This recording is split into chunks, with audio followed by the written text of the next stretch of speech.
Good morning, students. Today we are doing chapter 15 Postal and Telecom Services, Communication Services. First of all, meaning of communication. Communication क्या है कि आपके idea, आपके विचार, आपकी emotion को एक पर्सन से दूसरे पर्सन को समझाना है, उसको ट्रांसफ़र करना है। उस आर्ट को हम क्या कहेंगे? कम्युनिकेशन। अगर हम अपनी बात जो क्या है किसी को कह रहे हैं और वो समझ ना आए, ठीक है, हमने तो कह दी पर वो दूसरे की समझ नहीं आई, तो कम्युनिकेशन जो क्या है वो पूरा नहीं होगा। कम्युनिकेशन को पूरा करने के लिए इस बात पर आपने विश्वास करना है और उससे आपने सहमत नहीं होना, उसकी बात पर आप विश्वास करना करना है कि आपको समझ आ गई है और या नहीं आई है, ठीक है, समझना उसको ज़रूरी है। आगे चलिएगा, मोड कौन कौन से हैं? कुछ ट्रेडिशनल हैं, कुछ मॉडर्न हैं। ट्रेडिशनल हैं आपके कॉरेस्पॉन्डेंस, टेलीकॉम, टेलीग्राम, टेलीफोन और UPC, register post, parcel, speed post. और मॉडर्न और रिसेंट जिसको आप कह सकते हैं वो हैं कोरियर सर्विसेज और इलेक्ट्रॉनिक सर्विसेज। इलेक्ट्रॉनिक में आपके फर्दर 3 हैं, फैक्स, इंटरनेट और ईमेल। ट्रेडिशनल जो मोड हैं वो देखिए, इनका जो ये ट्रेंड में जो थे बहुत पुराने समय से ये चल रहे हैं, इसलिए इनको हम जो क्या है डाक सेवा के नाम से भी जानते हैं। पहला क्या है आप अपना देखिए, पोस्टल सर्विसेज की शुरुआत जो है कुछ कैसे हुई थी, 1837 में शुरुआत हुई थी इनकी और फिर डाक विभाग जो बनाए गए, पोस्ट ऑफिस बनाए गए थे 1854 में। और फिर रेलवे डाक यानी कि जो रेलवे डाक की जो शुरुआत है वो हुई थी 1907 में। और बाय एयर हम जो पोस्ट भेजते थे वो हुई थी 1911 में। कुछ जो हमारी पोस्टल सर्विसेज हैं वो कौन कौन सी हैं वो देखिएगा। पहली है आपकी कोरस्पोंडेंस। कोरस्पोंडेंस आपने कभी सुना हो, कई बच्चे कहते हैं कि मैंने कोरस्पोंडेंस से ग्रेजुएशन की है या मैंने कोरस्पोंडेंस से पोस्ट ग्रेजुएशन की है। ये सबसे पुराना मोड है। इसके अंडर जो क्या है, post card, inland letter, envelope, aerogram, ये सारे इंक्लूड किए जाते हैं। इसको जो हम फ़ॉरेन में जो भेजे जाने वाले जो भी लेटर होते हैं, जो फ़ॉरेन में आप अपने रिश्तेदारों को भेजते हैं, अपने रिलेटिव्स को भेजते हैं, उनको एरोग्राम बोलते हैं। और जो पोस्ट ऑफिस के द्वारा जो भी रजिस्टर्ड डाक है और आपके जो इम्पोर्टेंट डॉक्यूमेंट हैं, वो सारे हम या डाक उसको जो सेफ रखना है उसको डाक बीमे से हम सेफ। आगे चलिएगा, तार। तार यानी कि टेलीग्राम। टेलीग्राम दूर के स्थानों पर कम्युनिकेशन का सबसे एक अच्छा साधन है। इसमें जो कम्युनिकेशन जो लेटर भेज रहा है, जो टेलीग्राम भेज रहा है, वो अपने मैसेज को उस टेलीग्राम में लिख देता है और जो वो वैसे का वैसा ही जिसके पास भेजना है उसके पास चला जाता है। पर इसमें एक बाउंडेशन होती है कि आपने जो लेटर लिखे हैं वो कम से कम लिखने हैं। क्यों? क्योंकि आप इसमें जितने ज़्यादा लेटर लिखेंगे उसी के हिसाब से उसका खर्चा आता है। आगे है टेलीफ़ोन। टेलीफ़ोन को आप जानते ही हैं, 1881 में टेलीफ़ोन शुरू हुए थे इंडिया में।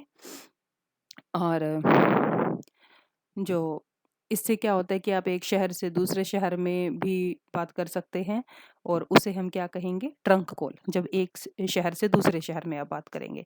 आजकल एसटीडी भी है। एसटीडी की फुल फॉर्म है सब्सक्राइबर ट्रंक डायलिंग और आईएसडी है इंटरनेशनल सब्सक्राइबर डायलिंग।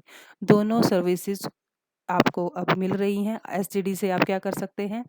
आप एक स्टेट से दूसरे स्टेट में भी कॉल कर सकते हैं और आईएसडी से आप जो क्या है इंडिया के बाहर फ़ॉरेन में भी आप कॉल कर सकते हैं, इंटरनेशनल कॉल कर सकते हैं। सबसे ज़्यादा जो बीएसएनएल है और बीएसएनएल यानी कि भारत संचार निगम लिमिटेड ये काम कर रहा है। आगे है यूपीसी। यूपीसी का फुल फॉर्म है under postal certificate. Under postal certificate मतलब जो भी आप लेटर डाक में डालने का कोई जो प्रूफ जारी किया जाता है इसके अंडर आता है। जैसे आप कोई ऑर्डिनरी लेटर डाक में डालने जाते हैं, कोई भी लेटर आपने लिखा वो आपने डाक में डाला। डाक आपको कोई भी रसीद जारी नहीं करेगा अगर आप ऐसे ही उसमें डाल देंगे। लेकिन जब सेंडर ये चाहेगा कि उसके पास उसके लेटर का एक प्रूफ हो कि वो है, अगर नहीं पहुँचा तो वो क्या पोस्ट ऑफिस वाले उसके लिए ज़िम्मेवार होते हैं। तो पोस्ट ऑफिस क्या करता है उसके लिए एक फ़ीस ले लेता है उससे और सेंडर को एक प्लेन पेपर पर अपनी मोहर या सील लगाकर उसको दे देता है, ठीक है? और अगर मान लीजिए कोई लेटर नहीं पहुंचा तो उसके लिए पोस्ट ऑफिस जिम्मेवार होता है। आगे चलेंगे रजिस्टर्ड पोस्ट। रजिस्टर्ड पोस्ट क्या होती है कि आपने ये देखना है कि जो आपने डाक भेजी थी, जो पोस्ट आपने भेजी थी, वो उस पर्सन के पास पहुंची है, पहुंच गई है। और नहीं तो फिर वो वापस किसके पास आ जाएगी? अगर उस पर्सन ने नहीं एक्सेप्ट की तो जिसने वो भेजी है उसके पास वो दोबारा आ जाएगी। उसे कहा जाएगा रजिस्टर्ड पोस्ट। अब रजिस्टर्ड पोस्ट करने के लिए भी आपको थोड़ा-सा ज़्यादा खर्चा करना पड़ता है सिंपल पोस्ट के कंपैरिज़न। क्यों? इसमें आपको जो आपने डाक यानी कि पोस्ट जो की है उसका आपको सर्टिफ़िकेट मिलता है, उसका प्रमाण प्रूफ़ आपको मिलता है। तो इसे क्या कहेंगे? रजिस्टर्ड पोस्ट कहा जाएगा। आगे चलिएगा, पार्सल डाक। पार्सल डाक के अंडर आप कंट्री में भी और कंट्री के बाहर भी दोनों जगह वस्तुएं यानी कि चीज़ें आप भेज सकते हैं। ठीक है, आप मान लीजिए आप मोबाइल फ़ोन भेजना चाहते हैं जो या फिर आप कोई और चीज़ भेजना चाहते हैं तो उसका वज़न करके ना कि वज़न के हिसाब से उस पे पैसे जो क्या है वो डिटरमिन कर दिए जाते हैं कि इतना आपका जो क्या है वो पोस्ट का आपका खर्चा आएगा वो आपको देना पड़ेगा। स्पीड पोस्ट क्या है? इसके अंडर जितनी बहुत जल्दी ही सेंडर के पास वो चीज़ पहुँच जाती है जो मैसेज आप या कोई भी आगे चलिएगा, मॉडर्न मोड कौन-कौन से हैं? मॉडर्न है आपके, पहला है कोरियर सर्विसेज। कोरियर आपने सुना होगा। आप इंटरनेट के ज़रिए भी कहीं आप क्या वो शॉपिंग करते हैं तो आपके पास कोरियर आते हैं।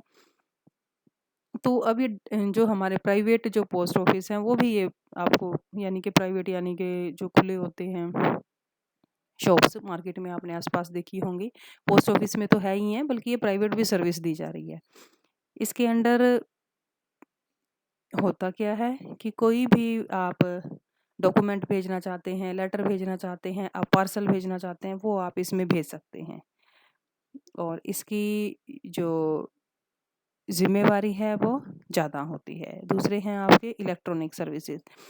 टेक्निकल डेवलपमेंट के कारण आजकल जो हम अपने कम्युनिकेट कर सकते हैं इलेक्ट्रॉनिक वे से भी और वो ज़्यादा ईज़ी हो गया है। क्यों? क्योंकि उसके रिज़ल्ट एकदम से आ जाते हैं। कैसे? देखिए, फैक्स आपका पहला है फैक्स मशीन। फैक्स मशीन क्या होती है? एक ऐसी इलेक्ट्रॉनिक मशीन है जिसमें आप अपना जो रिटन आपका जो अ, लेटर है या जो भी संदेश है वो किसी भी कोने में वर्ल्ड के वर्ल्ड के कहीं भी आप इजीली भेज सकते हैं। 24 आवर आपको ये अवेलेबल है मशीन। इसमें क्या होगा कि जैसे ही आप अपना वो जो आपको मैसेज देना है वो मैसेज इस मशीन के अंदर डालते हैं तो वो दूसरी जगह पे ऑटोमेटिकली वहाँ पर वो पहुँच जाता है। देखिए, अब प्रोसेस क्या है, इसमें आपने क्या करना है, या तो अपने लेटर को लिखना है या उसको छपवाना है। फिर उसको फैक्स मशीन में डालना है। फैक्स मशीन में आपने डाला तो रिसीवर क्या करेगा, उसका फैक्स खोजेगा। नंबर उसमें एक होता है, वो नंबर आपने डालना वो करना है उसमें और वो संदेश जो क्या है फैक्स मशीन पर छप जाएगा फिर। और वो जो जिसको आपने लेटर भेजा है वो उसको पढ़ लेता है, उसको वो मिल जाता है। बेनिफिट क्या है? 24 आवर आपको मिल रही है, गोपनीयता बनी रहती है, सीक्रेसी है इसमें और इस मशीन को चलाना बिल्कुल ईज़ी होता है। इंडिया के या वर्ल्ड के कहीं भी किसी भी कोने में ये ईज़िली मिल जाती है। इसमें जो आपका जो आप कहना चाहते हैं, जो आपका सब्जेक्ट है लेटर का वो ज्यों का त्यों पहुँच जाता है, उसमें कोई भी चेंज नहीं होता। दूर के जगह पर मैसेज भेजने की ये सबसे इजी मेथड है। So this is all about this topic, so you have to revise it and also note down in your notebooks. Thank you.